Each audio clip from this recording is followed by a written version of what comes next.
जो वक्त के साथ खुद को नहीं ना बदलते वो तरक्की की दौड़ में बहुत पीछे रह जाते हैं। खुद को वक्त के साथ बदल कर चलाना दुनिया का सबसे बड़ा फन होता है। कहते हैं ना, जो हर हाल में जीने का हुनर सीख लेते हैं वो दुनिया का सबसे बड़ा फन सीख लेते हैं। बेशक आप अपने फील्ड के पक्के खिलाड़ी हैं, आपसे बेहतर कोई नहीं है, आप बहुत इंटेलिजेंट हैं, लोगों को आप पर भरोसा है। वो काम जो आप करते हैं आपसे बेहतर कोई नहीं कर सकता। फिर भी अगर आपने अपने आप को वक्त के साथ अपडेट ना किया तो एक दिन ऐसा आएगा कि उस सफ़ा हस्ती से आपका नाम मिटा दिया जाएगा। नोकिया कंपनी एक ब्रांड है जिसका नाम आपने सुना होगा।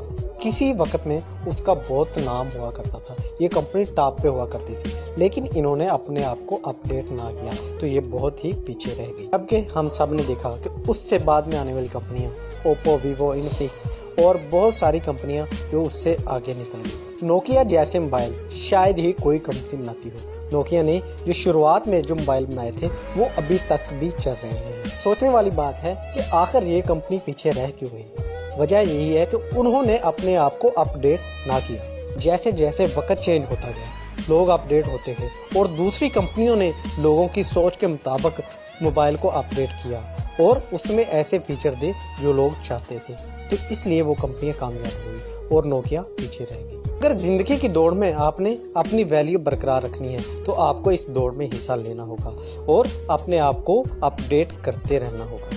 आपने देखा होगा कि पहले शटर वाले टीवी हुआ करते थे और एक मोहल्ले में किसी के पास वो टीवी होता था, लेकिन जैसे जैसे वक्त चेंज होता गया टीवी बेहतर से बेहतर होते गए।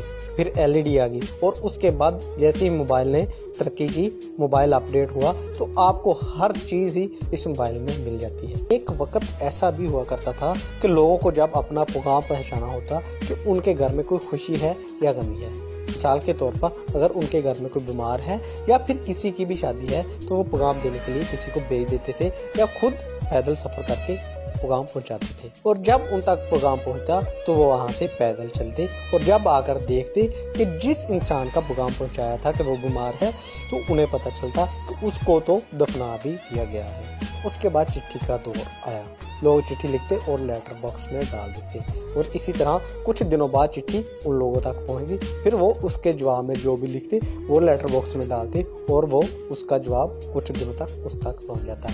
लेकिन वक्त के साथ साथ लोग इतने अपडेट हुए कि अब अपना पैगाम पहुंचाने के लिए उन्हें कुछ सेकंड लगते हैं। अगर आज उस वक्त का इंसान हो और कहे कि मैं अपना पैगाम पैदल जाकर दूंगा या फिर चिट्ठी के जरिए दूंगा तो ये बेवकूफ़ी ही होगी, क्योंकि जो काम आपने दिनों में करना है वो कुछ ही सेकंड में हो सकता है। लोग कैसे यकीन करेंगे कि एक 8th क्लास पास लड़का कूल एंड कूल जैसी कंपनी में मशीनरी ठीक करने चला जाता है और वो लोग बाइज्जत उसे नौकरी पर रख लेते हैं। अगर आज आप लोगों को समझाने की कोशिश करें कि एक 20 साल का लड़का 50,000 रुपया तनख्वाह लेता है या 1 लाख रुपया तनख्वाह लेता है, वो कभी नहीं मानेंगे। वो ये कहेंगे कि हमारी पूरी ज़िंदगी गुजर गई, आज हम 30,000 रुपया महीने का कमाते हैं।